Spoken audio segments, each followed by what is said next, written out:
Dans un CRM, la vue Kanban est l'une des meilleures manières de visualiser l'information et les entrées dans son CRM.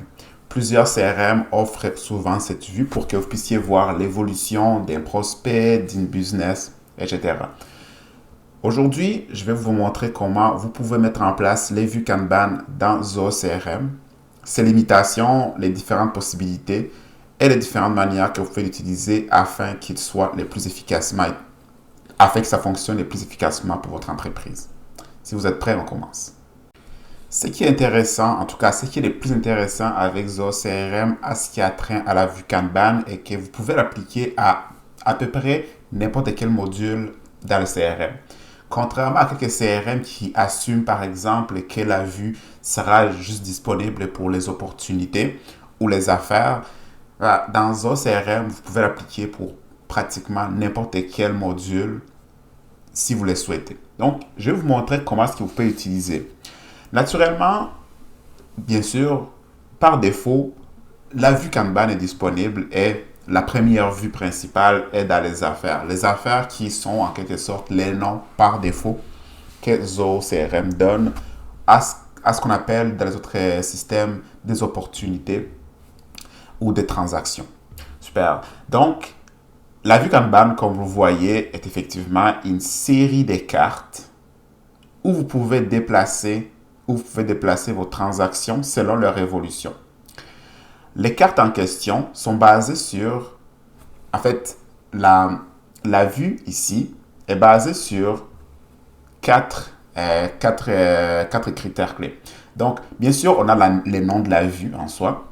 Après ça, les critères de classement. Donc, ça, c'est la partie la plus importante, bien sûr. Par quoi est-ce que la vue est classée? Donc, par défaut, ici, c'est par étape, bien sûr, pour les transactions. En fait, pour les affaires, transactions, affaires, opportunités, c'est la même chose. Mais Zoho CRM l'a automatiquement mis par étape. Mais vous pouvez les mettre pour peu importe ce que vous voulez.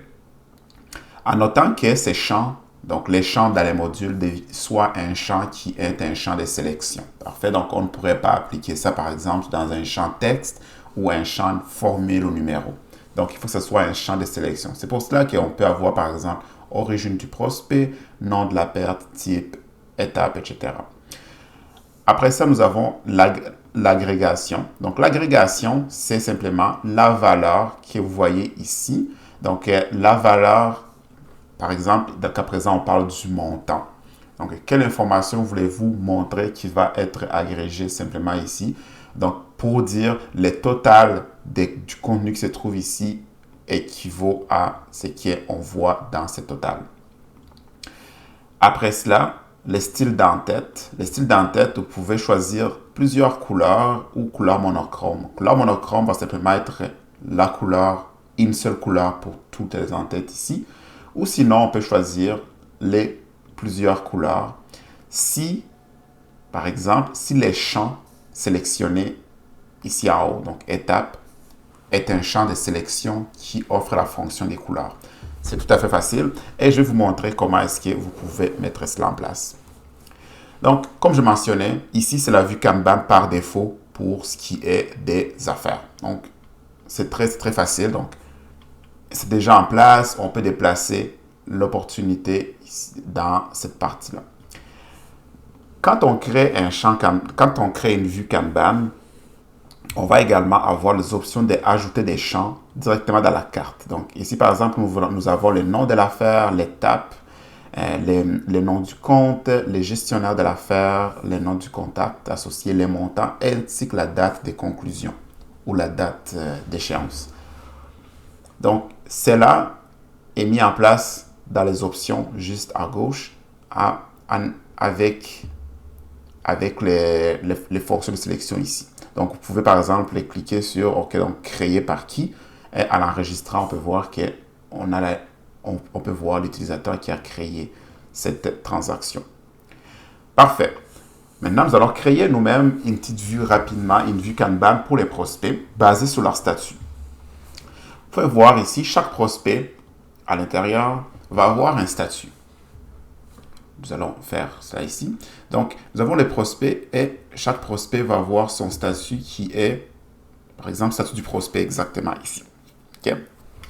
Et je vais vous montrer également les limitations qui existent notamment pour la vue Kanban ici. Donc, nous allons donc nous allons faire une vue Kanban. OK? Donc, juste ici en haut à droite, cliquez ici et descendez plus bas. Parfait. Donc, nous allons en fait aller là.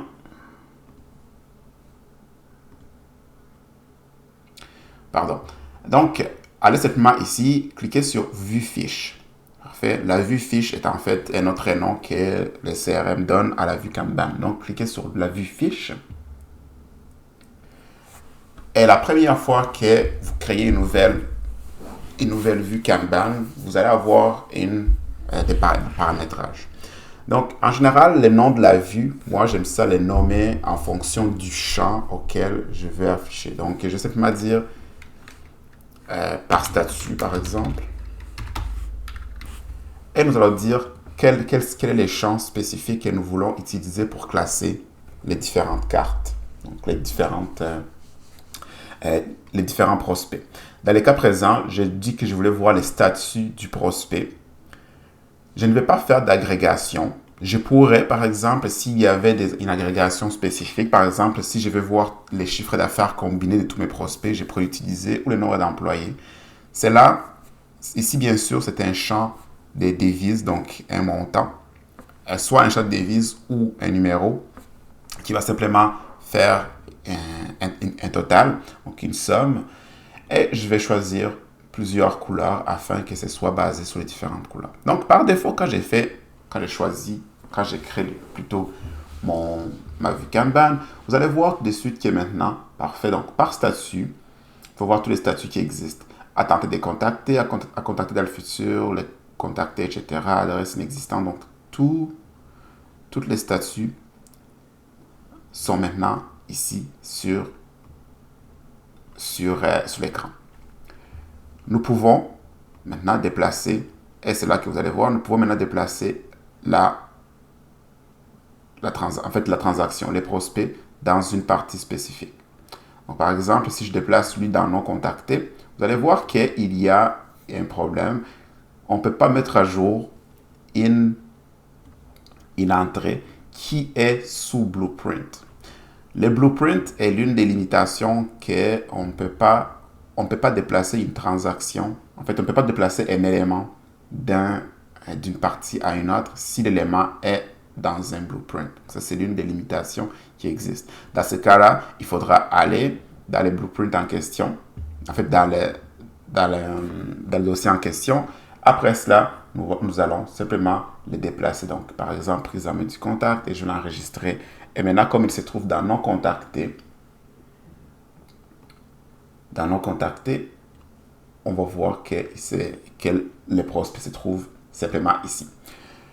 Également, comme je mentionnais, nous pouvons aussi ajouter des champs que nous voulons mettre pour que ce soit plus facile également de voir. Parce que le but est que dans les cartes, nous puissions aussi voir quelques informations.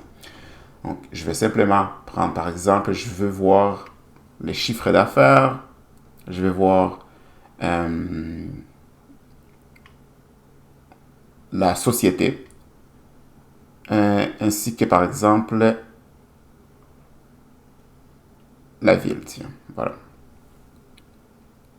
Donc, voilà. Donc, ici, j'ai Clarence Haynes et différentes informations qui apparaissent sous la carte. Comme je mentionnais, je ne peux pas déplacer ça ici car la transaction est dans un blueprint. Si vous voulez en savoir plus sur les blueprints, il y a une autre vidéo qui est sur la chaîne concernant les blueprints, que vous pouvez savoir comment les créer, les modifier, mettre à jour, et également c'est quoi les principes d'un blueprint. Mais en gros, c'est l'une des limitations. Mais en soi, vous pouvez toujours déplacer l'élément ici afin que vous puissiez changer différents statuts. Voilà, donc voilà l'utilisation d'une vue Kanban, tout à fait simple. Donc la création d'une vue Kanban qui sera quand même très pratique lorsque vous voulez vraiment visualiser l'état de vos différentes entrées dans chaque module selon les statuts, selon les informations que vous voulez en fait, selon les types que vous voulez voir. Donc, les possibilités sont quand même infinies. Vous pouvez l'appliquer à la fois dans Prospect, dans Contact, dans Compte, Affaires. Tous les modules qui les supportent, vous pouvez voir les statuts. Important encore, comme je mentionnais, de vous assurer que les champs auxquels vous vous fiez est un champ de sélection. Et par cas, les champs de sélection, c'est vraiment les seuls types de champs auxquels Zoho va se fier, auxquels le CRM va se fier plutôt, afin de classer vos différentes transactions, en fait, vos différentes entrées dans leur catégorie précise. Excellent. Donc, c'était tout. S'il y a des questions, n'hésitez pas à hésiter, ça me fera plaisir de vous répondre. J'ai également mis les liens dans les commentaires, dans la description pour que vous puissiez avoir un compte d'essai de 30 jours gratuit pour Zoho CRM. Donc, merci de votre temps et à la prochaine.